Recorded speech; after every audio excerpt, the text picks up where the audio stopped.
സർവശക്തനായ അല്ലാഹുവിന്റെ വിധി വിലക്കുകൾ ജീവിതത്തിൻ്റെ എല്ലാ മേഖലകളിലും നാം ഓരോരുത്തരുടെയും കഴിവിൻ്റെ പരമാവധി സൂക്ഷിച്ച് ജീവിക്കണേ എന്ന് എല്ലാ ഓരോരുത്തരെയും ആമുഖമായി ഓർമ്മിപ്പിക്കുക. വിശുദ്ധ ഖുർആൻ മുസ്ലിം സമൂഹത്തിലെ അല്ലെങ്കിൽ മുസ്ലിങ്ങൾക്കിടയിൽ സംഭവിക്കാവുന്ന പലതരത്തിലുള്ള ജീർണതകളെ സംബന്ധിച്ചും വിമർശനം നടത്തുന്നുണ്ട്. ഈ വിമർശനം കൊണ്ട് ഖുർആൻ ഉദ്ദേശിക്കുന്നത് ആ വിഷയത്തിൽ നമ്മുടെ അടുക്കൽ സംഭവിക്കുന്ന പോരായ്മകൾ തിരുത്തി അതിന്റെ ശരിയായ വശത്തിലേക്ക് വരണം എന്നതാണ്. അതായത് നമ്മൾ ഗുണദോഷിക്കുകയാണ് ഖുർആൻ ഈ വിമർശനം കൊണ്ട് ഉദ്ദേശിക്കുന്നത്. പല വിഷയങ്ങളിലും ഖുർആൻ വിമർശനം നടത്തുന്നുണ്ട്. സാമ്പത്തിക മേഖലയിലെ പല തലങ്ങളിലുള്ള വിമർശനങ്ങളും ഖുർആൻ നമ്മൾ കാണാൻ കഴിയും. അതിലൊന്നാണ്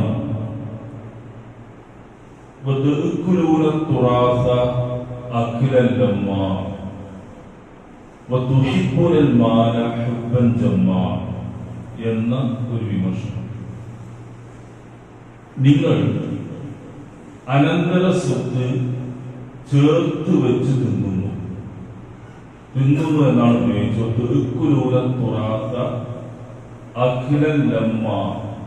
അനന്തര സ്വത്ത് നിങ്ങൾ ചേർത്ത് കൂട്ടിച്ചേർത്ത് തിന്നുന്നു.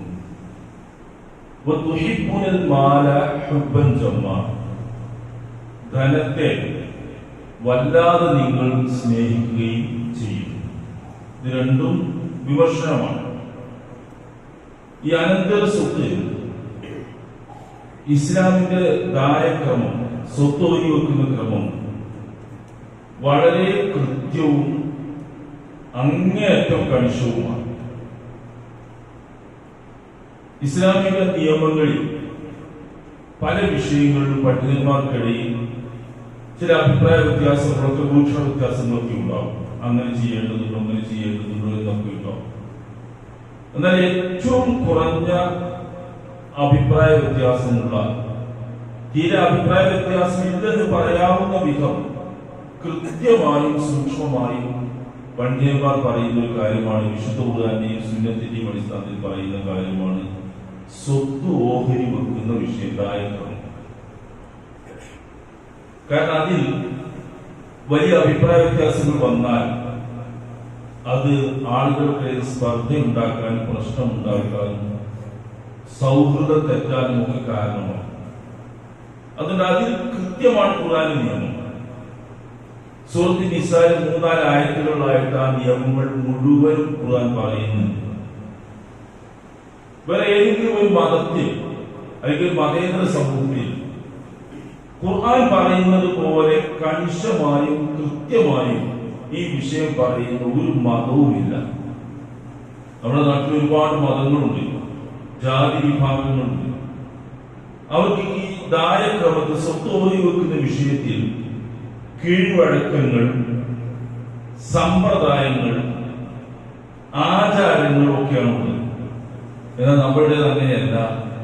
വളരെ കൃത്യമായിട്ട് ഇങ്ങനെ ഇത്ര എന്നൊക്കെ, ഇത്ര ശതമാനം എന്നൊക്കെ, ഇരട്ടി, പകുതി, 4 എന്നൊക്കെ ഖുർആൻ പറഞ്ഞുകൊണ്ട് ഓഹരിയുടെ കാര്യം കൃത്യമായിട്ട് പറയുന്നു. ഈ നിയമങ്ങൾ കൃത്യമായി പാലിക്കാൻ നമ്മൾ ബാധ്യസ്ഥരാണ്. അതിന് കാരണം വിശുദ്ധ ഖുർആൻ ഈ സംഗതി പറയുന്ന ആയത്തുകളിൽ പറയുന്ന ചില പ്രയോഗങ്ങൾ നിങ്ങൾ നോക്കുക. തിൽക ഹുദൂദുല്ലാഹ്. ഈ സ്വത്ത് ഓഹരിയുടെ നിയമങ്ങൾ അല്ലാഹു നിശ്ചയിച്ച നിയമങ്ങളാണ്, അതിർവരമ്പുകളാണ്, ഹദ്ദുകളാണ്. അത് നിങ്ങൾ പാലിക്കണം. നസീബൻ മഫ്റൂദൻ, ഫർളായ ഒരു വിഹിതമാണ്, നിശ്ചയിച്ച കണിശമായ വിഹിതമാണെന്ന്. അതിൽ ഏറ്റാനും കുറക്കാനും ആർക്കും അവകാശമില്ല. അങ്ങനെയാണ് ഖുർആൻ അതിനെ പറ്റി ഫരീളത്തും മിനല്ലാഹ്, ഒരേ വിഷയത്തിന്റെ ആയത്തുകളാണ്. ഫരീദത്തും മിനല്ലാഹ്, അള്ളാഹുവിൽ നിന്ന് ഫർളായി വന്ന നിയമങ്ങളാണ്. വസിയത്ത് അല്ലാഹി, വസിയത്ത് മിനല്ലാഹി, അള്ളാഹുവിന്റെ വസിയത്താണ്. ഈ വാക്കുകളൊക്കെ ഉപയോഗിക്കുന്നത് ഈ സമ്പത്ത് ഓഹരി വെക്കുമ്പോൾ, അനന്തര സ്വത്ത് ഓഹരി വെക്കുമ്പോൾ പാലിക്കേണ്ട ഗൗരവം മനസ്സിലാക്കാൻ വേണ്ടിയാണ്.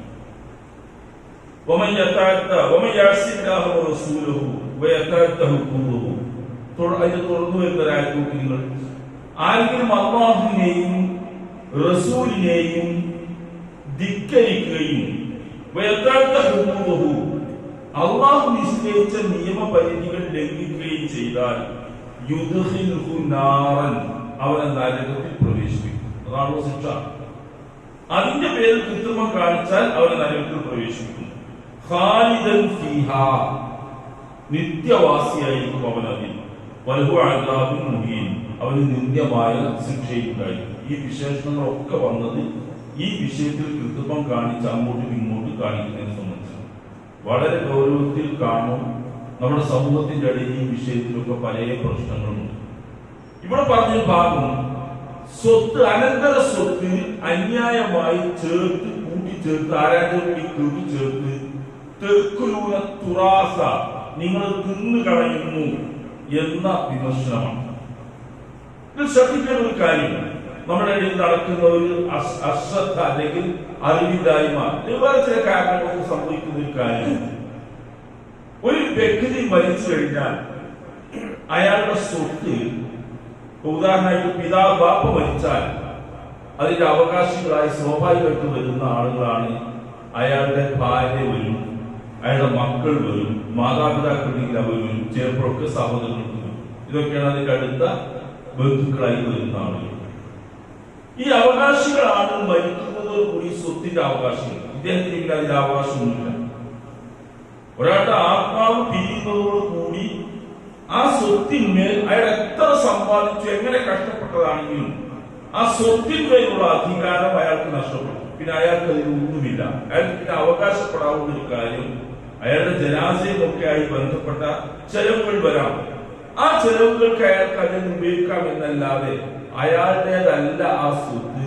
റസൂലുള്ളാഹിന്റെ ചില ഹദീസുകളൊക്കെ വന്നതുപോലെ ഇന്ന ആൾക്ക് ഇത്ര, ഇന്ന ആൾക്ക് ഇത്ര എന്നൊക്കെ പറയാവുന്ന വിധം മാറ്റി വെക്കാവുന്ന സ്വത്തുക്കൾ, അയാൾക്ക് അതിന് അവകാശമൊന്നുമില്ല.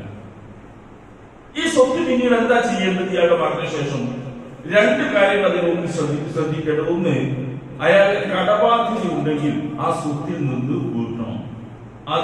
അത് കൊടുത്തതിന് ശേഷമേ സ്വത്ത് ഓഹരി വെക്കാൻ അവകാശമുണ്ട്. അത് നമുക്ക് എടുക്കാൻ പാടില്ല, അനന്തരാവകാശികൾക്ക് എടുക്കാൻ പാടില്ല. രണ്ടാമത്തെ കാര്യം,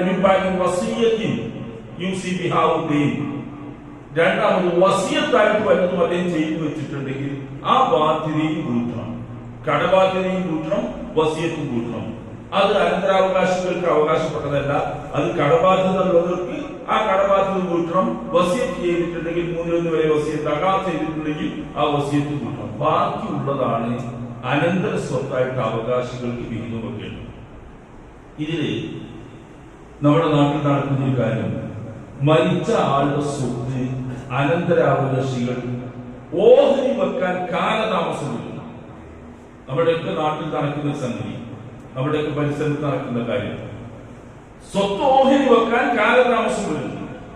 ബാപ്പ മരിച്ച ഉടനെ അത് ഓഹരി വെക്കില്ല. അത് ചിലപ്പോൾ മാസങ്ങൾ നീളും, വർഷങ്ങൾ നീളും. എന്നാലും അത് ഓഹരി വെക്കാതെ ഇങ്ങനെ സ്വത്ത് അവിടെ കണക്ക് മനസ്സിലെല്ലാവരും കണക്ക് സൂക്ഷിച്ച് ഇങ്ങനെ വെച്ചുകൊണ്ടേയിരിക്കുന്നു. ഫലത്തിൽ സംഭവിക്കുന്നത് എല്ലാ ബന്ധങ്ങളും, പരസ്പരമുള്ള സൗഹൃദവും സുജാഷ്ടാനിന്റെ ബന്ധങ്ങളൊക്കെ തെറ്റിപ്പിരിയുവോളം കാത്തിരിക്കുന്നു. ഇവിടെ ഏറ്റവും ഉചിതമായി ചെയ്യേണ്ട, നിർവഹിക്കേണ്ട ഒരു കാര്യം, ബാപ്പയാണ് നമ്മൾ ഉദാഹരണം. ബാപ്പ മരിച്ചാൽ അദ്ദേഹത്തിന്റെ സ്വത്ത് ഏറ്റവും നേരത്തെ അവകാശികൾക്ക് ഓഹരി വെച്ച് കൊടുക്കുക. കാരണം അവർക്ക് അവകാശമാണ്, കിട്ടേണ്ട സമയമാണ്. കിട്ടേണ്ട ആ വിഹിതം വെച്ച് കൊടുക്കുക, ഓഹരി വെച്ച് കൊടുക്കുക. ആ കൊടുക്കുന്നവർ കൂടി എല്ലാവർക്കും കിട്ടി അവനവന്റെ ഭാഗവുമായിട്ട് എല്ലാവർക്കും പോകാം. ഇത് നമ്മുടെ നാട്ടിൽ നടക്കുന്ന രീതി. അത് ഓഹരി വെക്കാതെ കാത്തു സൂക്ഷിക്കണം. പല ആളുകൾക്കും അതിൽ ആവശ്യം ഉണ്ടാവും, താല്പര്യം ഉണ്ടാവും. മൂത്ത മക്കൾക്ക്, മുതിർന്ന മക്കൾക്ക് അയാൾ വിവാഹം കഴിച്ചിട്ടുണ്ടോ, മക്കളുണ്ടാവും, പേരക്കുട്ടികളൊക്കെ ഉണ്ടാവും ചിലപ്പോൾ അയാൾക്ക്. ആ മക്കളൊക്കെ ആയി വന്ന അയാൾക്ക് സ്വത്തിനോട് ആവശ്യമുണ്ടോ, അയാൾക്ക് അതിനൊരു താല്പര്യം ഉണ്ടാവും, പക്ഷെ ചോദിക്കില്ല, ഓഹരി വെക്കണമെന്ന് പറയില്ല. പറഞ്ഞാൽ ബാപ്പാനോട് സ്നേഹമില്ലാത്തവരെന്ന് ബാക്കിയുള്ളവരൊക്കെ കൂടി പേര് ചേർക്കും അയാൾ. നമുക്കത് ഓഹരി വെച്ച് കൃത്യമാക്കുകയല്ല എന്നൊരാൾ പറഞ്ഞാൽ ചിലർ പറയും ബാപ്പ മരിക്കാൻ നിൽക്കുകയായിരുന്നോ എന്ന് ചോദിക്കുന്നു. നിനക്കെന്താ സ്വത്തിനോട് ഇത്ര പീറ എന്ന് ചോദിക്കുന്നു. ബാപ്പാനോട് സ്നേഹമില്ലേ എന്ന് ചോദിക്കുന്നു. ഈ ചോദ്യം ഒന്നും മനസ്സിൽ തട്ടിയുള്ളതല്ല, ഒക്കെ അഭിനയങ്ങളാണ്. കാരണം എല്ലാവർക്കും അത് കിട്ടണമെന്ന് തന്നെയാണുള്ളത്. കാരണം ആവശ്യക്കാരാണ്, എല്ലാവരും ആവശ്യക്കാരാണ്, എല്ലാവർക്കും അത് കിട്ടണമെന്ന് അവകാശപ്പെട്ടതുമാണ്, കിട്ടേണ്ടതുമാണ്. പിന്നെ അത് പറയുന്നത് മാത്രം ഒരു ചടങ്ങാക്കി നിർത്തിയിട്ട് ബാപ്പാനോടുള്ള സ്നേഹത്തിന്റെ പേര് പറഞ്ഞ് സ്വത്തുമേൽ ഇങ്ങനെ തൊടാൻ നിർത്തും. പലർക്കും സംഭവിക്കുന്നത് എന്താണ്, നിങ്ങൾ ആ സ്വത്തിന് വീടുണ്ടാവും, വീട്ടിന് ചുറ്റുമുള്ള പറമ്പോ വീടോ മുതലൊക്കെ ഉണ്ടാവും. ആ വീട്ടിൽ സാധാരണ മട്ടിൽ നമ്മുടെ രീതിയായി താമസിക്കുക ആ വീട്ടിലെ ഇളയ മകനായിരിക്കും. അത് രീതി മാത്രമാണ്, നിയമമൊന്നുമല്ല. ഇളയ മകനായിരിക്കും, ബാക്കിയുള്ളവർക്ക് വീട്ടിൽ ചിലപ്പോൾ അങ്ങോട്ടൊക്കെ പോയിട്ടുണ്ടാവും. അവൻ എന്ത് ചെയ്യും, ആ സ്വത്തൊക്കെ അനുഭവിച്ചുകൊണ്ടേയിരിക്കും. ആ വീട്ടിലെ വളപ്പിലെ വരുമാനങ്ങളൊക്കെ അവൻ അനുഭവിച്ചുകൊണ്ടേയിരിക്കും. കാരണം അവനാണ് കൈകാര്യം ചെയ്യുന്നത്. ആ അനുഭവിക്കുന്ന സ്വത്തിന് അവനെ അവകാശപ്പെട്ടതല്ല, നിയമേന അവൻ അവകാശപ്പെട്ടതല്ല. കാരണം എല്ലാവർക്കും അവകാശപ്പെട്ട സ്വത്താണ് അവനാണ് അനുഭവിക്കുന്നത്. അവിടെ നാളികേരവും അടയ്ക്കയും റബ്ബറും മറ്റൊക്കെ ഉണ്ടാവും, വരുമാനം, കാർഷിക വരുമാനങ്ങൾ ഉണ്ടാവും. അതൊക്കെ ചിലപ്പോൾ അവൻ അനുഭവിക്കുന്നുണ്ടാവും. എന്നാൽ ബാക്കിയുള്ളവർക്കോ അതൊക്കെ കിട്ടണമെന്നുണ്ടാവും. അത് ആരും തുറന്നു പറയില്ല. പറഞ്ഞാൽ ബാപ്പനോട് സ്നേഹമില്ലാത്തവനായി മാറും, മുതലിനോട് അത്യാർത്ഥിയുള്ളവനായി മാറും. അങ്ങനെ പല പേരും പറഞ്ഞാൽ ചോദിക്കാതെ ഇങ്ങനെ നിൽക്കും. എന്നിട്ട് എന്താ സംഭവിക്കുന്നത്, ഇടയ്ക്കൊക്കെ വിരുന്ന് വരും, ജ്യേഷ്ഠന്മാർ വരും, പെങ്ങന്മാർ വരും. എന്തിനാ വരുന്നത്, ഇവരിതൊക്കെ എന്തൊക്കെ ചെയ്യുന്നുണ്ടെന്ന് അറിയാൻ, അല്ലാതെ വിരുന്നിനോടുള്ള താല്പര്യം കൊണ്ടല്ല. നമ്മൾ കാണുന്നതാണ് അതൊക്കെ. ഇവിടെ വീട്ടിൽ വരുന്നത് ഇവിടുത്തെ കണക്ക് നോക്കി പോവാനാണ്. അവൻ എത്ര നാളികേരം ഇറക്കി, എത്ര റബ്ബർ വെട്ടി എന്നൊക്കെ നോക്കും. അതൊക്കെ മനസ്സിൽ കുറിച്ച് വെച്ചിട്ട് തിരിച്ചു പോകും. എനിക്ക് ഇങ്ങനെ കുശു പറഞ്ഞ് ഇങ്ങനെ പ്രശ്നം ഉണ്ടാവും. എന്താ അവിടെ സംഭവിക്കുന്ന, സത്യത്തിൽ ഇങ്ങനെ ഒന്നും സംഭവിക്കേണ്ട പ്രശ്നമല്ലാതെ ഇത് ലളിതമായിട്ട് എളുപ്പത്തിൽ കൈകാര്യം ചെയ്യേണ്ട വിഷയമാണ്. എല്ലാവർക്കും കൃത്യമായ വിഹിതം ഖുർആൻ പറഞ്ഞിട്ടുണ്ട്. ആ വിഹിതം അനുസരിച്ച് എല്ലാവർക്കും ഓഹരി വെച്ച് കൊടുത്ത് എല്ലാവരെയും ഏറ്റവും നേരത്തെ പിരിച്ചാൽ എല്ലാവർക്കും കിട്ടേണ്ടതൊക്കെ കിട്ടും. ജ്യേഷ്ഠാനുജന്മാരും ബന്ധുക്കളും തമ്മിലുള്ള സൗഹൃദവും കുടുംബ ബന്ധവും ഒന്നും തെറ്റാതെ നല്ല നിരക്ക് പോവുകയും ചെയ്യും. അവിടെയാണ് ഖുർആൻ പറഞ്ഞ വിമർശനം നമ്മൾ പരിഗണിക്കേണ്ടത്. നിങ്ങൾ അനന്തര സ്വത്ത്, അനന്തരാവകാശമായി വീതിച്ചു കൊടുക്കേണ്ട സ്വത്ത് ചേർത്ത് വെച്ച് ഭുജിക്കുന്നു എന്നൊക്കെ ഖുർആൻ പറയുന്നു. എന്ന് പറഞ്ഞാൽ ഒരാളത് മാത്രം ഉപയോഗിക്കുമ്പോ അയാളത് തിന്നാണ്, അനന്തരമായിട്ട് തിന്നണിന്ന്. ഇങ്ങനെ ഓഹരി വെക്കാത്തതിന്റെ പേരിൽ സംഭവിക്കുന്ന നിങ്ങൾ നോക്കൂ. സംഭവിക്കുന്ന എന്താണ്, പരസ്പരം സൗഹൃദത്തിൽ മാത്രമല്ല, ചിലപ്പോൾ സംഭവിക്കുന്ന കേസുകൾ നോക്കൂ നിങ്ങൾ. ആ കൂട്ടത്തിൽ ഈ മരിച്ച വ്യക്തിയുടെ പിതാവ് ജീവിച്ചിട്ടുണ്ടാവും, ബാപ്പ മനുഷ്യരുടെ ബാപ്പ വലിയ പണി ജീവിച്ചിട്ടുണ്ടാവും. സ്വാഭാവിക അദ്ദേഹത്തിനും ഒരു വിഹിതം ഉണ്ടാവും, എത്രയായാലും ഒരു വിഹിതം ഉണ്ടാവും. മാസങ്ങൾ, ചിലപ്പോൾ 1-2 വർഷങ്ങളോ 3-4 വർഷങ്ങളോ കൈവക്കാൻ നോക്കുമ്പോൾ ഈ ബാപ്പ നിങ്ങൾക്ക് മരിച്ചു പോകും. പ്രായമായ ബാപ്പയല്ലേ, അല്ലെങ്കിൽ വേറെ ആൾക്ക് മരിച്ചു പോകും. അയാൾക്ക് സ്വത്ത് കൊടുക്കാൻ കഴിയുന്നില്ല, അയാൾക്ക് അവകാശം വാങ്ങാൻ കഴിയാതെ അയാൾ മരിച്ചു പോകുന്നു. പിന്നെ എന്താ ചെയ്യുക, ഒന്നും ചെയ്യാല്ല. ഈ സ്വത്ത് പിന്നെ ഓഹരി വെക്കണ്ടേ, ഓഹരി വെക്കാൻ വേണ്ടി എല്ലാം കൂടി ശരിയാക്കി വരുമ്പോഴേക്കും ഒരാൾ മരിച്ചു, അവകാശം മരിച്ചുപോയി. പിന്നെ അയാളുടെ പേരിൽ എത്രയാണോ വെക്കേണ്ടത് അത് മാറ്റി വെച്ച് അയാൾ മരിക്കുമ്പോൾ ആർക്കൊക്കെ കിട്ടുമോ അവർക്കൊക്കെ ഓഹരി വെക്കേണ്ടി വരുന്ന, കണക്ക് അങ്ങോട്ടും ഇങ്ങോട്ടും ഒക്കെ ആക്കേണ്ടി വരുന്ന വളരെ ഞെരുങ്ങിയ പ്രയാസപ്പെടുന്ന അവസ്ഥ ഉണ്ടാവും. ഇതിനൊക്കെ കാരണം ഇത് ഓഹരി വെക്കാതെ, അത് വലിയ പുണ്യകർമാണ് നിർദ്ദേശിക്കാനുള്ളത്. ഒരാൾ മരിച്ചാൽ കഴിയുമെങ്കിൽ അന്ന് ഓരി വെക്കുക. കുറച്ചധികമാണ് പറയുന്നത് തോന്നുന്നു. ഇല്ലെങ്കിൽ പിറ്റേ ദിവസം ഓരി വെക്കുക. 1-2 ആഴ്ച, മാസങ്ങൾക്കിടയിൽ ഓഹരി വെച്ച് തീർക്കുക. ചിലപ്പോൾ ചില സാങ്കേതികത്വങ്ങളും ചില ഉപ്പും ഒക്കെ കിട്ടേണ്ടതുണ്ടാവും. ചില സാങ്കേതിക കണക്ക് ക്ലിയർ ആക്കാനൊക്കെ സമയമെടുക്കും. വലിയ സ്വത്തുള്ളവർക്കും പല ഇനം സ്വത്തുള്ളവർക്കും ഒക്കെ.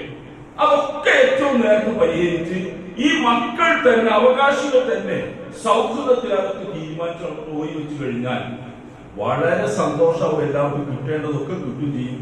ആ സൗഹൃദം തെറ്റാതെ നല്ല നിലക്ക് പോവുകയും ചെയ്യും. പിറ്റേ ദിവസം ഒഴി വെക്കുക എന്ന് പറയുന്നത് ഒരു ശൈലിയാണ്. ഏറ്റവും നേരത്തെ ആ ഇടപാട് കിട്ടിയാൽ വളരെ സമാധാനത്തിൽ എല്ലാവർക്കും ജീവിക്കാം. എല്ലാവർക്കും ആ കിട്ടിയ ഭാഗം പോഷിപ്പിച്ച് നല്ല പോവുകയും ചെയ്യാം. ഇത് ഖുർആൻ ഈ വിമർശം, അനന്തര സ്വത്ത് അന്യായമായി തിന്നുന്ന ആ വിമർശം മുഖവിലേക്ക് എടുക്കില്ല. നമ്മളുടെ ഓരോരുത്തരുടെയും വീട്ടിലുള്ള കേസാണിത്. ഓരോരുത്തരുടെയും വീട്ടിലുള്ള പ്രശ്നമാണ്. സ്വത്ത് അന്യായമായി ഒരു നയാ പൈസയും ആരുടെയും തിന്നാൻ പാടില്ല, ഒരു വകുപ്പിലും തിന്നാൻ പാടില്ല, എങ്ങനെയും പാടില്ലാത്ത സംഗതിയാണ് പരലോകത്ത് വിചാരണ വരുന്ന ദിവസം. അപ്പൊ ഈ വിഷയത്തിൽ നമ്മൾ ആ ബോധവാന്മാരാവുക. അനന്തര സ്വത്ത് ഓഹരി വെക്കുന്നതിനുള്ള നിയമങ്ങൾ വളരെ കണിശമായതുകൊണ്ട് ഒരു തർക്കവും ഇല്ലാതെ പരിഹരിക്കാവുന്ന ഈ വിഷയം നമ്മൾ ശ്രദ്ധിക്കുക, ജാഗ്രത പുലർത്തുക, സർവശക്തൻ സ്വീകരിക്കുമാണ്.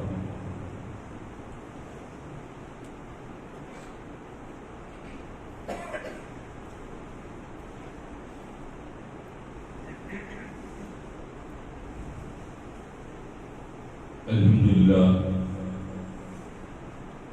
വസ്സലാത്തു വസ്സലാമു അലാ റസൂലില്ലാഹ് വഅലാ ആലിഹി വസഹ്ബിഹി അജ്മഈൻ. ഇത്തഖുല്ലാഹ ഇബാദല്ലാഹ്. അല്ലാഹുവിനെ സൂക്ഷിച്ച് ജീവിക്കണേ എന്ന് ഒരിക്കൽ കൂടി എല്ലാ ഓരോരുത്തരെയും ഓർമ്മിപ്പിക്കുക. ഈ അനന്തര സ്വത്തുമായി ബന്ധപ്പെട്ട് പലതരത്തിലുള്ള പ്രശ്നങ്ങളും തെറ്റിദ്ധാരണകളും നമ്മുടെ ഇടയിലുണ്ട്. ഒരു പ്രയാസമില്ലാതെ തിരുത്താവുന്ന കാര്യങ്ങളാണ്. ആ തെറ്റിദ്ധാരണയും അബദ്ധവുമാണെന്ന് ഇപ്പോഴും ആളുകൾ ചോദിക്കുകയും പറയുകയും ചെയ്യുന്ന വിഷയമാണ് ഈ പിതാവിന്റെ സ്വത്ത് ഓഹരി വെക്കുമ്പോൾ മക്കൾക്ക്, ആൺമക്കൾക്കും ഇരട്ടിയും പതിമൂന്നുമായി ഓഹരി വെക്കും. പൊതുവെ നമ്മുടെ ഇടയിൽ അറിയുന്ന ഒരു കാര്യമാണ്. പിതാവിന്റെ സ്വത്ത് ഓഹരി വെക്കുമ്പോൾ മക്കളായ ആൺമക്കൾക്ക് ഇരട്ടിയും പകുതിയുമാണ് ഖുർആൻ പറഞ്ഞത്. പുരുഷന് 2 സ്ത്രീക്ക് അത്ര അവകാശമുണ്ട്. അവ്യക്തതയില്ല, എല്ലാവർക്കും പൊതുവാകുന്ന ഒരു കാര്യമാണ്.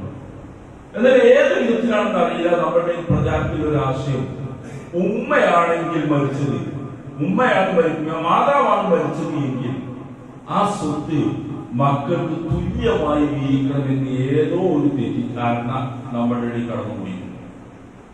എത്രയോ ആളുകൾ ചോദിക്കുന്ന ഒരു വിഷയം.